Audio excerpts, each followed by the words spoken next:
IIT జేఈలో మంచి rank రానటువంటి విద్యార్థులకు బెస్ట్ ఆప్షన్ సిఏ కోర్సులు అడ్మిషన్స్ జరుగుతున్నవి. వాగర్థావివ సంపృక్తౌ వాగర్థ ప్రతిపత్తయే జగతః పితరౌ వందే పార్వతీ పరమేశ్వరౌ.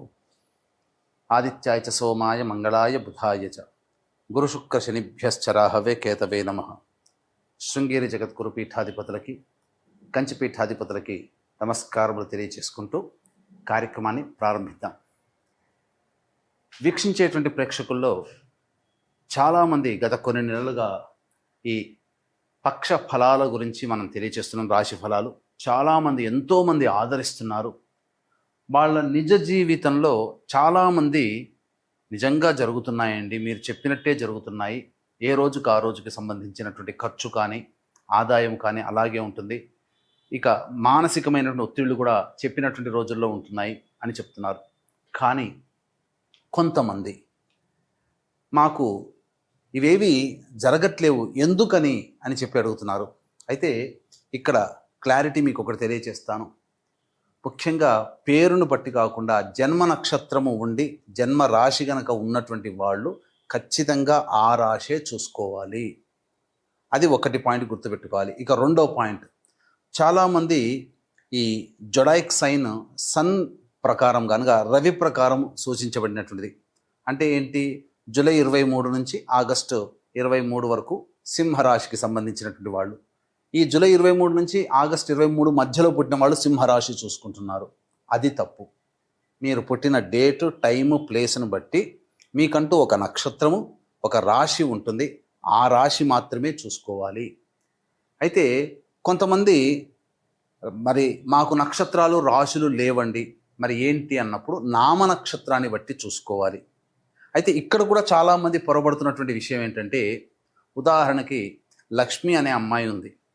ఆ అమ్మాయి చూచే చోళ కాబట్టి లక్ష్మి అని అంటే అశ్విని నక్షత్రంగా భావించుకొని మేషరాశిగా భావించుకొని మేషరాశి ఫలాలు చూస్తున్నారు. కానీ ఆ లక్ష్మి అనే అమ్మాయికి తెలుసు తాను కన్యారాశిలో పుట్టాను అని చెప్పి. కన్యారాశి చూడకుండా నామనక్షత్రమైనటువంటి అశ్విని నక్షత్రం సూచించే లక్ష్మి అనే పేరుని సూచించే మేషరాశిని చూసుకోవడం వల్ల ఆ అమ్మాయికి ఫలితాలు తారుమారవుతాయి. కాబట్టి ఏత వాత చెప్పొచ్చేది ఏమిటంటే, కంక్లూజన్ ఒకే మాటలో చెప్పాలంటే, మీకు జన్మ నక్షత్రము ప్రకారము జన్మ రాశి ఉంటుంది. ఆ రాశిని బట్టే చూడాలి తప్ప సన్ జొడాయిక్ సైన్ అనగా ఈ మంత్లో పుట్టిన వాళ్ళు ఈ రాశి అని చెప్పుకుంటారు కదా, అది తప్పు. అది ఫాలో కాకూడదు. అలాగే మీకు జన్మ నక్షత్రము జన్మ రాశి తెలియకపోతేనే అప్పుడు నామ నక్షత్రాన్ని బట్టి చూసుకోవాలి. ఇది క్లారిటీగా అందరూ గమనించగల ప్రార్థన. అప్పుడే ఇప్పుడు నేను చెప్పబోయే ప్రతి పక్ష ఫలాలు చెప్పబోయే ఫలితాలు మీకు దాదాపుగా 90% మీకు సూట్ అవుతాయని చెప్పవచ్చు. ఇక గమనించుకున్నట్లయితే 12 రాశులకి సంబంధించినటువంటి ఫలితాలు మనం తెలుసుకునే ముందు ఈ యొక్క జూన్ 1వ తారీఖు నుంచి 15వ తారీఖు వరకు గ్రహ సంచారం ఏ విధంగా ఉందో తెలుసుకుందాం. యాజ్ యూజువల్గా శని మీనరాశిలో, రాహు కుంభరాశిలో, కేతు సింహరాశిలో, అలాగే శుక్రుడు మేషరాశిలో మరియు వృషభ రాశిలో రవి సంచారము, 6వ తారీఖు వరకు బుధుడు వృషభ రాశిలో, 7వ తారీఖు నుంచి బుధుడు మిథున రాశిలో, అలాగే గురువు మిథున రాశిలో, కుజుడు 6వ తారీఖు వరకు కర్కాటక రాశిలో, తదనంతరం 7వ తారీఖు నుంచి కుజుడు సింహరాశిలో మరియు కేతు కూడా సింహరాశిలోనే సంచారం చేస్తున్నాడు. కాబట్టి దీన్ని బట్టి ఫలితాలు ఆయా రాశుల వారికి ఏ విధంగా ఉండబోతుందో మనం తెలుసుకునే ప్రయత్నం చేద్దాం. ద్వాదశ రాశులలో భాగంగా చిట్ట చివరిదైనటువంటి మీన రాశిలో జన్మించినటువంటి వారికి జూన్ 1వ తారీఖు నుంచి 15వ తారీఖు వరకు ఏ విధంగా ఉండబోతుందో తెలుసుకునే ప్రయత్నం చేద్దాం. రాశిలోనే శని సంచార ప్రభావం. ఈ గ్రహ ప్రభావం వలన మీరు అనుకున్నటువంటి పనులన్నీ గొప్పగా అనుకుంటుంటారు, కానీ మందకొడిగా సాగుతూ ఉంటుంటాయి. ఇది గ్రహ ప్రభావం. ఏలిన శని ప్రభావంలో జన్మశని జరుగుతూ ఉంటుంది ఈ మీనరాశి వారికి. కాబట్టి అన్ని పనులు అనుకున్నవి అనుకున్నట్టుగా జరగాలి అంటే నవగ్రహాల యొక్క అనుగ్రహం మరియు దైవానుగ్రహం కావాలి. ఇక 12వ స్థానంలో రాహువు మరియు 6వ స్థానంలో కేతు యొక్క సంచార ప్రభావం. ఈ గ్రహ ప్రభావం వలన విదేశీ యానానికి సంబంధించి ప్రయత్నాలన్నీ కొలిక్కి వస్తాయి. అలాగే ఉద్యోగం మారాలి, లేకపోతే ఇతరత్ర ఏదైనా కొత్త ప్రయత్నాలు ఇప్పుడు చేస్తున్నటువంటి వాటికంటే ఇంకా విభిన్నంగా కొత్తగా ఇంకేదైనా చేసుకొని లాభపడాలి అనుకుంటే కేతువు ఈ మీనరాశి వారికి సంపూర్ణముగా అనుగ్రహిస్తున్నాడు. అయితే 6వ తారీఖు వరకు కుజుడు అనుకూలంగా లేడు. మీరు అనుకున్నటువంటి పనులన్నీ కూడాను ఆ ప్లానింగ్ వరకే ఉంటుంది. కానీ ఇంప్లిమెంటేషన్కి రావాలి అని అంటే 6వ తారీఖు తర్వాత 7వ తారీఖు వరకు వేచి చూడండి. 7వ తారీఖు నుంచి కుజుడు కూడా సింహరాశిలో ప్రవేశం చేయడం, ఇట్టి కేతువుకి తోడవడం కారణం చేత మీనరాశిలో జన్మించినటువంటి వాళ్ళకి మీరు ఒక్క దైవానుగ్రహాన్ని పొందే ప్రయత్నం గనుక గట్టిగా దైవాన్ని విశ్వసించి నమ్మకంతో దైవారాధన చేస్తే ఈ శని వలన కలిగేటువంటి నెమ్మదిగా కలిగేటువంటి పనులన్నీ ఈ కుజకేతులు స్పీడప్ చేసి మీకు సంపూర్ణ విజయాన్ని మీకు సంపాదిస్తారు. ఈ గ్రహ ప్రభావం వలన ఆస్తి సంబంధమైనటువంటి వివాదాలు పూర్తిగా సమసిపోతాయి. నూతన స్థిరాస్తులు కలుగుతాయి. అలాగే ఇంటికి సంబంధించినటువంటి రిజిస్ట్రేషన్లు కానీ, గృహప్రవేశాలు కానీ, ఏదైనా కానీ, హౌసింగ్ లోన్స్ కానీ, వెహికల్ లోన్స్ కానీ మీకు అన్నీ కూడాను సంప్రాప్తమవుతాయని చెప్పవచ్చు. ఇక మీరు గమనించుకున్నట్లయితే ఈ యొక్క 2వ రాశిలో శుక్రగ్రహ సంచార ప్రభావము విలువైనటువంటి వస్తు ఆభరణాలని కొనుగోలు చేస్తారు. గృహంలో కుటుంబ సభ్యులతో ఆనందంగా గడుపుతారు. ముఖ్యంగా స్త్రీ సౌఖ్యం మీకు కలుగుతుంది. పెద్దల యొక్క ఆశీర్వచనం మీకు కలుగుతుంది. తద్వారా అనుకున్నటువంటి పనులన్నీ కూడాను పూర్తి చేసుకుంటారు. ముఖ్యంగా మీ ముందు నవ్వుతూ మీ వెనకాల గోతులు తవ్వే రహస్య శత్రువుల యొక్క విషయాలు మీకు తెలుస్తాయి. తద్వారా మీరు జాగ్రత్త పడతారు. ఇక 3వ స్థానం అనగా వృషభ రాశిలో రవి యొక్క సంచార ప్రభావం సంపూర్ణంగా ఉండడం వల్ల నిరుద్యోగస్తులకి చక్కటి అవకాశాలు లభిస్తాయి.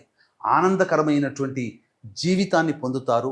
ముఖ్యంగా యోగదాయకంగా ఉంటుంది. అయితే 6వ తారీఖు వరకు బుధుడు అక్కడ ఉన్నటువంటి కారణం చేత, వృషభ రాశిలో సంచారం చేస్తున్నటువంటి కారణం చేత కొంత విపత్కర పరిస్థితులు అనేటువంటివి ఉంటాయి.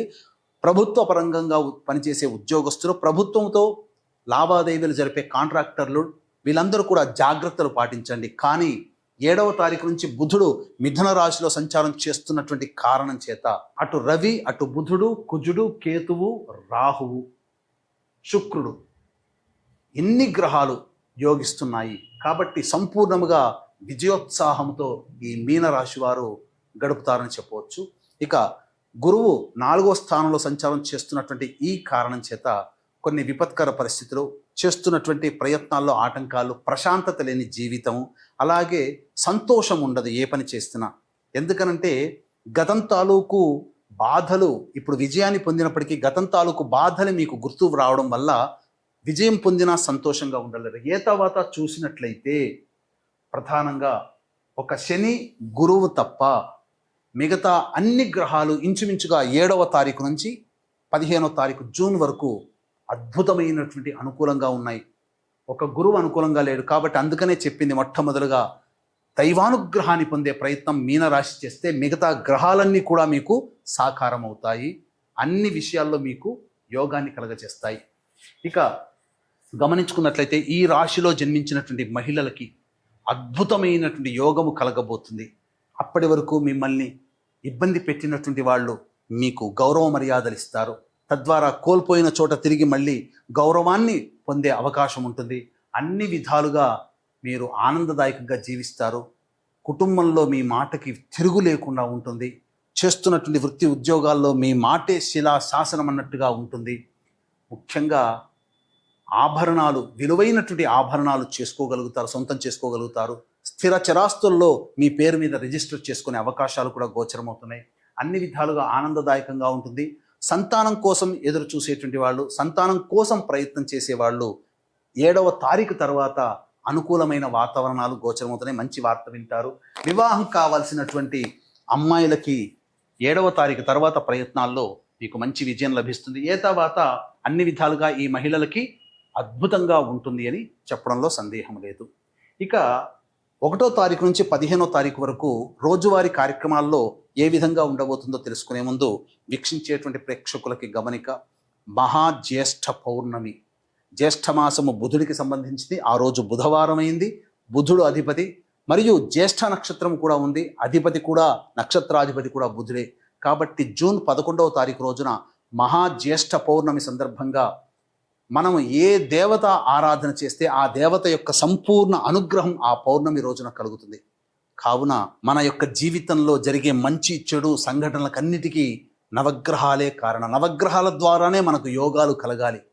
కాబట్టి అట్టి నవగ్రహాల్ని ప్రసన్నం చేసుకునే విధానంగా సంపూర్ణ నవగ్రహ శాంతి మరియు జాతకరీత్యా కలుగు విద్య, వివాహ, ఉద్యోగ, దాంపత్య, అనారోగ్య సమస్యల నివారణకి సర్వదోష నివారణ పూజలు, హోమాలు మీ గోత్రనామాదులతో జరిపించి శక్తిపాతము చేయబడినటువంటి కరుంగలి మాలని మీకు అందివ్వడం జరుగుతుంది. అవకాశం ఉన్న వాళ్ళు ఈ కార్యక్రమ తదనంతరం కాంటాక్ట్ చేసి వెంటనే మీ గోత్రనామాదులు నమోదు చేసుకోవచ్చు.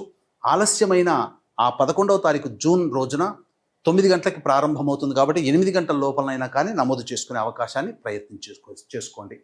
ఇక వివరాల్లోకి వెళ్ళినట్లయితే 1వ తారీఖు రోజున మీ ఆరోగ్యం పట్ల శ్రద్ధ వహించాలి. అనారోగ్యం చేసే అవకాశం ఉంటుంది. ఖర్చులు కూడా అధికంగా ఉంటాయి. వృధా కాలయాపన జరుగుతుంది. 2, 3, 4, 5, 6 తేదీల్లో గనక చూసుకున్నట్లయితే ఆనందముతో మీ జీవితాన్ని గడుపుతారు. ముఖ్యంగా రాని బాకీలు వసూలవుతాయి. నిరుద్యోగస్తులకి ఉద్యోగం లభించే అవకాశం ఉంటుంది. ప్రమోషన్లు ఆల్రెడీ చేస్తున్న ఉద్యోగస్తులకి ప్రమోషన్లు కలుగుతాయి. విందులు వినోదాల్లో పాల్గొంటారు. అలాగే ధనపరమైనటువంటి సమస్యలు తీరుతాయి.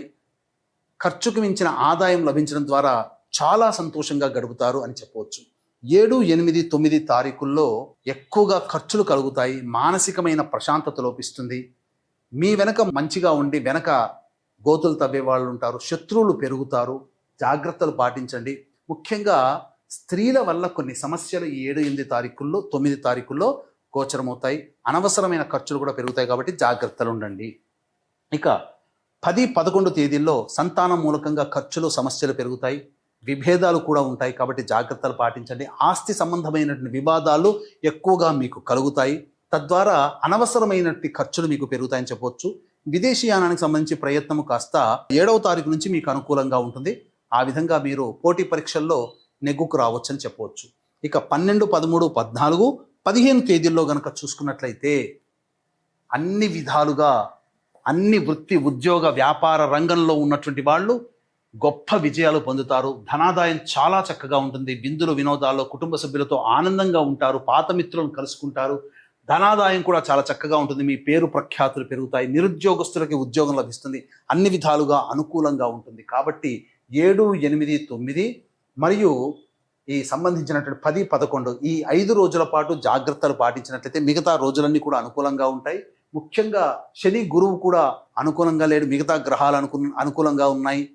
కాబట్టి దైవానుగ్రహాన్ని పొందే ప్రయత్నం చేయమని చెప్తున్నాను. దీంట్లో భాగంగా మహాజ్యేష్ఠ పౌర్ణమి రోజున నవగ్రహాల అనుగ్రహం కోసం సంపూర్ణ నవగ్రహ శాంతి, జాతకరీత్యా కలుగు అన్ని రకాల సమస్యల నివారణకి సర్వదోష నివారణ పూజలు, హోమాలు మీ గోత్రనామాదులతో జరిపించి శక్తిపాతము చేయబడినటువంటి కరుంగలి మాలని మీకు అందివ్వడం జరుగుతుంది. అవకాశం ఉన్న వాళ్ళు కార్యక్రమ తదనంతరం కాంటాక్ట్ చేసి మీ గోత్రనామాలు నమోదు చేసుకోవచ్చు. అలాగే ఇప్పుడు చెప్పబడినటువంటివన్నీ కూడాను రోజువారీ కార్యక్రమాల్లో జరిగే మంచి, చెడు, ఆదాయము, ఖర్చు వివరాలు. ఇంకా డీప్గా మీ యొక్క జన్మ జాతకంలోని విశేషాల గురించి తెలుసుకోవాలనుకున్నట్టయితే దగ్గరలోని మంచి ఉపాసనా పరులైనటువంటి జ్యోతిష్యులను సంప్రదిస్తే మంచి మెరుగైనటువంటి జీవిత పంథాన్ని మీరు సొంతం చేసుకోగలని తెలియజేస్తూ సర్వం శ్రీ ఉమామహేశ్వర పరబ్రహ్మార్పణమస్తు.